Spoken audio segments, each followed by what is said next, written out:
আজকে ময়নাগুড়ি বিধানসভার আমাদের সাংগঠনিক মন্ডল ৩ নম্বর মন্ডল উত্তর মন্ডল আর তার চূড়াভান্ডার গ্রাম পঞ্চায়েতের ১৬-র ১৭৬ নম্বর বুথে আমাদের মাননীয় বুথ সভাপতি প্রাণেশ রায় এবং আমাদের এখানকার অঞ্চল নেতৃত্ব আর সকলের সহযোগিতাতে আজকে প্রায় ৩৬টি পরিবারের প্রায় ১ শতাধিক ভোটার আর তারা ভারতীয় জনতা পার্টিতে যোগদান করলেন।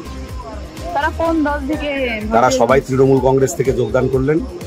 আগামী দিনে পশ্চিমবঙ্গে যে নৈরাজ্য চলছে প্রত্যেকটিকে আপনারা শুনেছেন, আমি আমার বিষয় রাখবার সময় বলেছি যে পশ্চিমবঙ্গের যে প্রত্যেকটা বিভাগ, স্বাস্থ্য, শিক্ষা থেকে শুরু করে কর্মসংস্থান থেকে শুরু করে শিল্প, কলকারখানা, প্রত্যেকটা বিভাগ, কৃষক থেকে শুরু করে প্রত্যেকেই প্রতারিত, প্রত্যেকেই বঞ্চিত, প্রত্যেকেই লাঞ্ছিত। আর সেই জায়গা থেকে, সেই যন্ত্রণা থেকে মুক্তি পাওয়ার জন্য রাজনৈতিকভাবে তৃণমূল কংগ্রেসকে এখান থেকে বিসর্জন দিতে হবে এবং যে সরকারটা চলছে সেই সরকারের পরাজয় ঘটাতে হবে। আর এই কারণে গ্রামে গ্রামে প্রত্যেক বুথে বুথে প্রত্যেক দিনই আমাদের এরকম জয়নিং চলছে। আজকে সেরূপই একটা জয়নিং এখানে সংগঠিত হলো এবং নেতৃত্ব দিলেন আমাদের মাননীয় বুথ সভাপতি। সামনেই 2026, কতটা আশাবাদী এবার আপনারা? মানুষ তৈরি হয়ে আছে এই সরকারের পতন ঘটাবার জন্য। তো স্বাভাবিকভাবে ভারতীয় জনতা পার্টি এই প্রত্যাশাতে কাজ করে যাচ্ছে। আমরা 100% নিশ্চিত এবারে 26-এ ভারতীয় জনতা পার্টির সরকার প্রতিষ্ঠিত হবে। এই পশ্চিমবঙ্গে এই সরকার যে চলছে তাতে প্রাইমারি যে প্রাথমিক যে বিদ্যালয় 25,000-এর মতো বন্ধ হয়ে গেছে, কি বলবেন? আমি তো প্রথমেই বললাম, শিক্ষামন্ত্রী স্বয়ং এই শিক্ষার যে স্ক্যাম, দুর্নীতি আর তার সঙ্গে যুক্ত, আর তাকে ক্ষমতাই হয় নাই মাননীয় দল থেকে বহিষ্কার করার, তাকে ক্ষমতাই হয় নাই তার যে বিধায়ক পদ খারিজ করে দেওয়ার।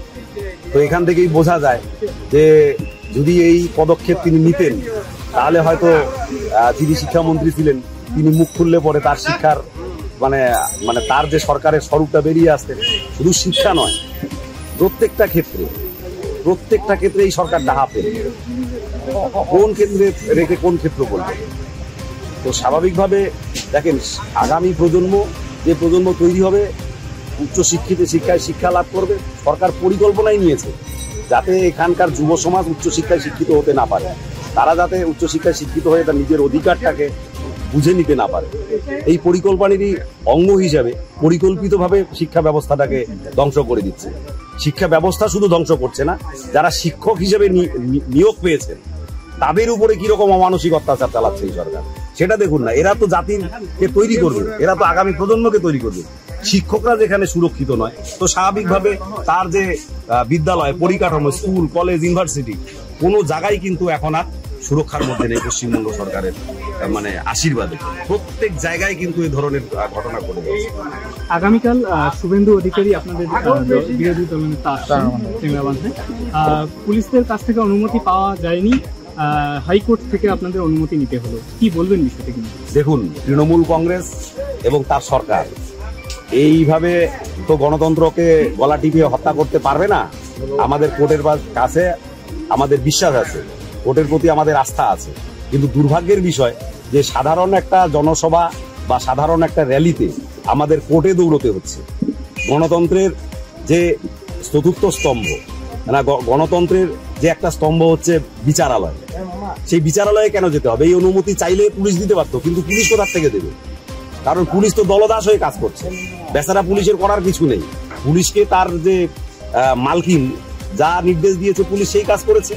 এবং এইভাবে যে পশ্চিমবঙ্গ সরকার এবং তার মন্ত্রীরা প্রতিদিনই থাপ্পড় খাচ্ছেন কোর্টের কাছে, আজকে আরেকটা থাপ্পড় তার সঙ্গে যুক্ত হল।